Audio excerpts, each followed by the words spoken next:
Hello, Jamie from Inky&Scrappy, sharing with you today card 2 in my Wednesday series featuring scenes from Wednesday on Netflix. This one is a phone call to Goody. Well, you know, a seance, I guess, to Wednesday, or to Goody, from Wednesday to Goody, yeah. So I brought out my old Cricut and I pulled out some old, close to my heart, I think this one is called the Artiste, maybe, cartridge, and there was a spider web that worked for my window. I just wanted a spider web. It didn't need to be, I needed it to be about 4 inches. That was my requirement, and it needed to kind of be semi-symmetrical. I didn't have any in my die cut stash, so I was trying to use what I had on hand and not have to buy more things. So I am also altering some stamped images here. You will see my butchered trying to make a braid on the first one I did, and how I turned the second one from screen time into Wednesday's braids. That one was fairly simple, just a couple more curved lines and some dashes to signify the braids. And then on the other one, I just had to cover it up so when it ran through the Brother Scan and Cut, it would ignore my not very great attempt at making a braid. I probably should have gone in with a pencil first. I don't do pencil very often. I go straight for the permanent stuff. So since this one was my second panel for this series, and I had wanted to do the brick on the first one and I couldn't find my stencil. Do you want to know where my stencil was? Right next to my hand, sitting on my desk, under a couple of things. Yeah. The first one is definitely truer to the scene on the actual show because it looks like planks of wood around the window. I just liked the look of the brick, which this one, if I would have flip-flopped it, could have been the outside of the room for an Ophelia Hall for Wednesday and Enid. But because I didn't, I ended up switching my scene up because, it wasn't going to match close enough to the real thing that I had to totally switch my scene up. Yeah, don't ask. Will I do the other one? I don't know. It's a possibility. I have a few other ideas already brewing, so it probably won't because I included the cello on my first card. At least, the idea of the fact that she played cello. So I'm coming back in with all the things that I used for the first one. I will have these colors listed down below and then, of course, on my blog as well, if you are interested.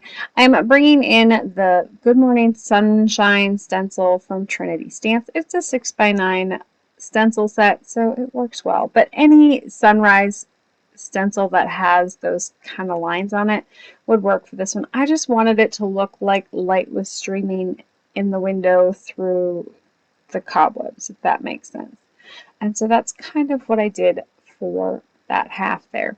Now, the other thing I did, which I did not do this on my first one, was I did a mirror of that on the other side, but with the weathered wood Distress Oxide. So it's kind of a grayer look. So it kind of tones down the black on the brick there, and it gives it a little bit more, looks like light streaming through the window, but not, the colored window, I guess, if that makes sense. And it kind of looks like a hot mess in the middle, and it'll all work out when we cut out the middle there with my die. So for the bottom part, I'm going to do this one the same way that I did the other one, for the most part. You live and learn, right? So this is the second go at this one. It definitely took me a lot less time to do this panel than it did the first one. My first panel was done in grays and blacks for my flooring, and in this one, since I did the black and gray on the wall, I decided to bring in the brown for my floorboards to kind of switch up my color palette just a little bit here. So I'm also going to do the double masking again and bring in that corner rainbow stencil from Fawn to kind of give the same illusion on the floor as I have on the wall. That light streaming in through the cobweb down below. It's not perfect, but it worked. So I'm just going to add a couple more colors in there and then do the reveal here. And I was just so tickled with how it turned out. And I knew that the middle piece looked like a hot mess, but I wasn't too worried about it because right here is where we fixed that hot mess in the middle. And it'll turn out just like it's, was meant to. So I did leave my stencils taped together. It is probably one of my favorite things to do when cutting panels like this is to tape my stencil or my die cuts together. And then I can reuse that one over and over again. Like when I'm doing card class stuff, this is usually how I do it. But for this one, since it worked so well on the first card that I did, I decided to do it again for this one, even though I hadn't added that acetate in there yet. I was like, oh, that was like a pure genius on the first one. So I was like, well, I'm just going to do that again for this one. And it did. It lined up really good. So just making sure to not have your plate touch that top of the die cut. It will cut through everything except for the top where you really don't want it. And it will match your panel perfectly. So, of course, for this one, because I wanted, to do something different, I did come in with my Brutus Mineral Aqua pigments in that lovely violet frost that spilled on my desk last week or the week before, and I saved it. So I said you're going to see a lot of sparkly splatter. So I did bring that in. Of course, my brush here was not clean, like all things Jaime Marie, and so it probably had a little bit more of a purple tone to it than it normally would. So I will put that to the side and let it dry. And I did the same thing with my stained glass window as I did the other one. I'm going to save that because this one was a hot mess. I was not loving how it had turned out and in my process. It took me a little bit. So you can go back and watch the other one. I will link that video below if you were wondering how I did my stained glass. So I just came in with an alcohol wipe and kind of cleaned it up. And then and this was why I wasn't going to use this one, is because it ended up peeling when I tried to get all the little pieces out. And so I was like, how am I going to fix it? So I brought in my sponge dauber style Tim Holtz black soot distress paint, and I just dabbed it on over the top, and it worked great. And then, of course, I was like, well, since I'm playing, let's go ahead and bring in some of the gorgeous, I think it was Decayed mica spray stain from Tim Holtz, and did one of those on top of it. And now I gotta go and cut myself some more spiderweb stencils, because did you see that piece of paper when I had removed it from it after the spray? Yeah, it looked gorgeous. So anyways, back to the card. So on this one, I had decided to do the spiderweb underneath my circle and then layer that on top of my acetate, and then I cut my acetate down after the fact. Part of it was because I wasn't impressed with my inking skills on that background panel, and it wasn't very straight per se, and I didn't know exactly how it was gonna lay out for sure. But I absolutely love how that window looks with the spiderweb behind the panel as opposed to on top of the panel or the card front. So those are two variations that you're going to see between the two, and I definitely liked this second one a lot better. If I recreate the room again, I will definitely be going this route as opposed to the other one.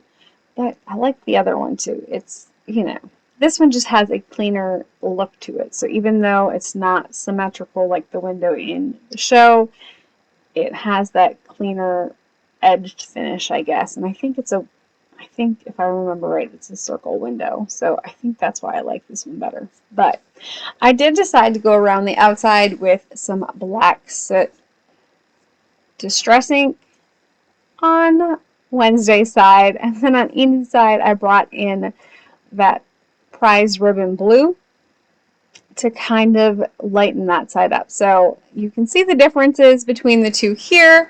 I did lay them side by side so you could see how they looked a little bit different. So now that I have my card front done, I can decorate. So I did color and die cut everything out. Well, I didn't die cut. I ran it through the Brother Scan and Cut, and I did cut right on the line. Mine is not exactly perfect, and I did not take the time to go around everything. So there might be a little white shadow line here and there. I wasn't overly concerned with it. It's super image intensive on this one, and I was okay if there was a little white line, because if, you know, the light streaming in from the moon window might cast a glow around things. So I was just going with it. I really just didn't want to trace everything, because oftentimes I muck them up and then it's not pretty. So I am coming in with all of the things that I die cut out. So you will see the Ouija board in front of her. I put that in quotations because I didn't actually make it look like a Ouija board. Ouija board just creeped me out a little bit. So I did, there's a story behind that one. Anyways, I made it, you know, I put a Y and an N and then some dots. That was my Ouija board, all I was going to do for it. I brought the book in. So the Ouija board was actually the welcome mat from the Simon Says Stamp Lawn Fawn collab for September of 2023. The book is from Perfectly Wicked Stamp Set. The little crow there is from, where did I pull the crow from? The Wild Wolf stamp set. The books are from the Perfectly Wicked stamp set as well. Those little candles came from the Christmas Dream stamp set. Did you know that Lawn Fawn, if you enter in an item in their search bar on their website, it will pull up all the sets that have that in it? Well, not all of them, but most of them. So I entered in candle because I needed a candle, and Christmas Dreams was the one that looked the most like the candles from the movie. At least they were the bigger, wider ones. So I've been using it a lot lately because I do have a lot of stamp sets, but I can't always remember exactly what's on each and every one. So the gems and the potion bottles also come in from that Wickedly Perfect stamp set. And of course, Wednesday is from the Springtime stamp set on that one. I did use my Oohoo bullet nib markers to color it all on some Express It Copic blending stock. So I did bring in 2 Tim Holtz Sizzix stamp sets to finish it up. So I ended up grabbing because I hadn't decided what I was doing for a sentiment. I had kind of been toying with the use of, you know, Goody because it was kind of related. But I ended up just going with the "You Are the Key." It is the one quotable thing that Goody says through the series, or one of the quotable things that she says. But that one was more of a well-known one. So I had decided to cut that all out of some silver glitter cardstock, and then I will add that onto the window, kind of floating up above Wednesday's head on this one. And then, of course, that other one, I want to say it's from Regions Beyond, possibly. I think that's the set that it's from. It has that key in it, and so because it went with the sentiment, I decided to add that in there. It's a little on the big side, but it works. So I decided to kind of go at an angle. I thought about going straight across the top, but I thought, you know, it just looks like one of those, like, you know, if it's getting, you know what I mean, if you've ever done the Ouija thingy. So Yeah, I haven't done the Ouija board since I was in high school, and it told me I was going to marry a farmer, and I was like, no way, it's lying to me, and here I am, married to a farmer. See, it creeps me out. Never say never. That's all I'm going to say. So, anyways, I will add these onto, that was probably way more information than anybody needed to know.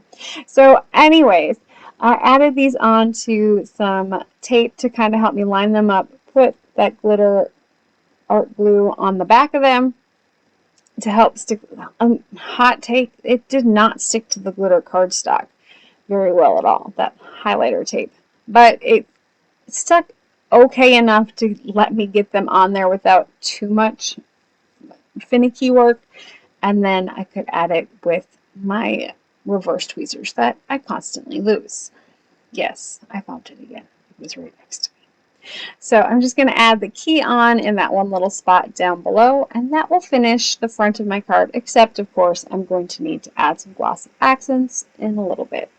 So Wednesday to me is just one of those. So my dad and I actually started watching it when he was here in December of last year. And so it was one of those that him and I would talk about, and my niece loves Wednesday as well. And so Dad and I would talk about Wednesday, and my niece would talk about Wednesday, and he would tell me things that she would say about the show, and it was just really cute. And so that's where it's kind of near and dear to my heart, especially this time of year. And so this one or the other one of the two is going to go to my niece Spencer. I just haven't decided which one yet. I have another one that I'm planning on making that is definitely going to Spencer, but that's just because, you know, it's a total Spencer one. And I'll discuss that one if I get around to getting that one recorded and up on the channel. So anyways, I'm coming back in with those glossy accents, adding them to the gem and the bottles of potion there, or, you know, Enid's nail polish that's floating about. And then I did bring in the Nouveau, I want to say these were just the Nouveau drops, and this one is a yellow. I don't remember, limoncello, possibly, limoncello.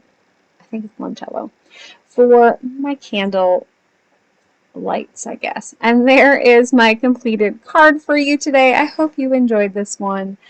I absolutely loved how these ones turned out. They just, they just make my little black heart happy. I hope you have an amazing rest of the day. Keep getting inky. Bye!